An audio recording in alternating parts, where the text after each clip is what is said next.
One of Rudy Giuliani's lawyers, a friend of his for over 50 years, turned on him and told the judge what was really going on. This, among other things, led Rudy Giuliani to be found in contempt of court. Now, Rudy Giuliani has had a lot of issues with this court, and he's tried a lot of different things, and we're going to go through something wild here, but let me first explain why he's even doing this. Rudy Giuliani, the trial is scheduled for the 16th. Rudy wants a delay in some way because he wants to go to the Trump inauguration, and he's been denied. If he has court, he has to go to court. Now, previously, he hasn't turned things over, caused issues, and one of the remedies for that could have been delaying this case, which would have given Rudy what he wanted to go to the inauguration. That has not been agreed to by the judge. So now, Rudy is attempting to be allowed to appear remotely. If he's appearing remotely, he could technically try to still attend the inauguration. And why is he trying to appear remotely? Because he's trying to argue that his life is in danger because of Iran from an article he found on Yahoo written in 2022. But let's just read some of this here. Mayor Giuliani lives in Florida. He is 80 years old and suffers from a number of medical conditions. These include a severe knee conditions, one which includes a knee that has already been the subject of emergency surgery, and other that will require surgery and rehab, as well as a lung condition that requires the use of an inhaler. Moreover, Mayor Giuliani has had 2 stents inserted to deal with a 95% blockage in one coronary artery and an 85% blockage in the other coronary artery. Mayor Giuliani takes medication for his heart condition and carries nitroglycerin with him at all times. And at this point, you're probably thinking, okay, but he's traveled the country, does his shows, and it's not slowed him down going to events he wanted to, including what will be a very cold inauguration. But you see, then they continue into where we get into very laughable territory.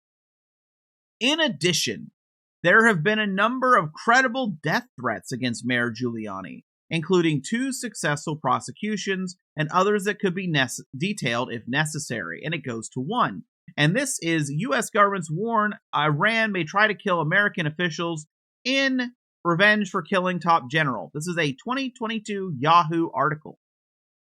As one of the more outspoken critics of the current Iranian regime at a time of heightened terrorism concerns following the recent events in New Orleans and Las Vegas, and the escalating conflict between Israel and Iran, its various proxies, it is reasonable to take precautions regarding Mayor Giuliani's safety and to limit travel whenever possible. Again, remember, he's wanting to go and travel to D.C. He's been traveling extensively, by his claims, from New York to Florida and back for different things. That's an argument they're having right now over the property in Florida, is that, oh, he's constantly traveling.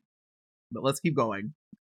All of this not only makes travel burdensome, but also complicates entrance to and exit from the courthouse. For these reasons, Mayor Giuliani's health and safety concerns strongly militate in favor of permitting him to appear remotely at the January 10 hearing. And this isn't about the January 10 hearing. It's very obviously about getting approval. He already got approval last time to appear remote. He wants approval going forward so that he can try to not be there for the actual appearances that would coincide with, the inauguration possibly. It's very transparent what Rudy is doing. Rudy is so worried about assassins from Iran that he decided to drive a car without a roof to go vote.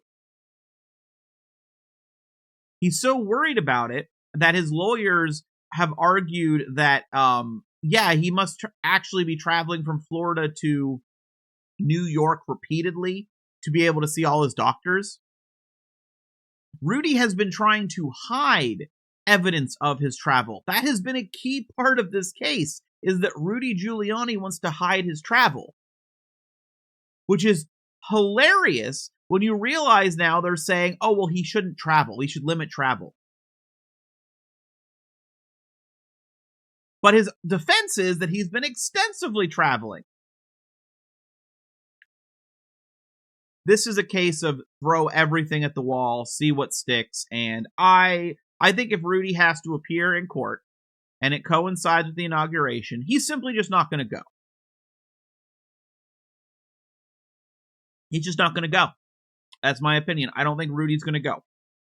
I think he's not going to go, and I think he's going to say, I'm old, punish me, ha ha ha, I do what I want. That's my opinion. I think that's what he's going to do. So that being said, I do want to talk briefly at the end here about Lori Daybell. So I had a little time late last night, and I did some digging. I'm basically trying to decide how I want to cover her. Because I do want to cover her. I noticed that the raw footage of an interview is out now, or it's available. So what I'm thinking is I'll cover important aspects of the case up until that interview. And I believe the interview is the disappearance of her husband. The reason I'm not entirely sure, let me explain, is with Sarah Boone, I went into it blind, and I learned about things as you did, right? And I think that was entertaining, watching the trial and me literally coming back and seeing something brand new that I'd never seen before, having like an honest first reaction, basically. I think that was more entertaining than like just a list of facts. So I haven't watched the interview, and I've tried to limit what I've learned about the case that I don't already know until like I can get like a timeline figured out. I'm thinking about trying to do maybe a video playlist series where I try as best I can to follow the case as it happens, so I can like have my own opinions and reactions like as the news comes out, as things are covered. And I think that might be a better video for the style of how my channel has been. I think I might be able to do that better than just like regurgitating facts of a case. But it's experimental, right? So I'm still not entirely sure how I'll do it or when I'll do it.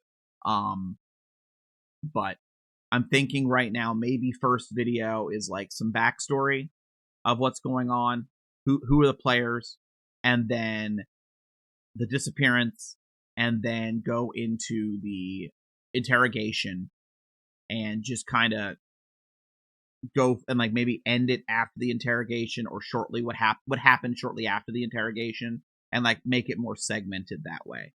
But that's currently just, I'm just spitballing here. I'm still deciding. It's still up in the air. I'm trying to think of a way to really make it understandable and easy to follow along, because I noticed, especially with Sarah Boone, because obviously I watched other people's coverage and stuff like that, and I still do sometimes because it gets recommended.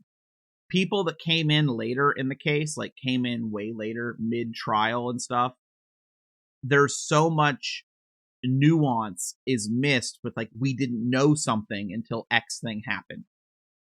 And I would like to try to capture that. Because I think in a lot of cases like this, especially when you watch things like on true crime on like television, how do I want to put this? People are like, well, how didn't they know, or how did it not get caught? And a lot of it ends up being because information the viewer knows and is being talked about is not information that everyone knew or was really out there to the public yet. And it mixes timelines, and I think it can get really confusing. But it's also hard to keep those things separated if you know what's going to happen or what was found. So I'm not sure how I want to tackle it. That's just a little update. I'm not sure how I want to tackle it. I'm thinking about it. I am gathering multitude of resources. I have a lot of different places to go with like timelines and followings, and like just work my way through. I think that's just the best way to do it, is just start working my way through when I have the time, and piece it together, piece what happened together. There's also a couple other cases that I have. I can't remember the names of the cases right now, but I have them chucked in a folder that I found on complete accident that are upcoming in 2025. One of them involves I believe it's a wife that disappeared, and the body still hasn't been found.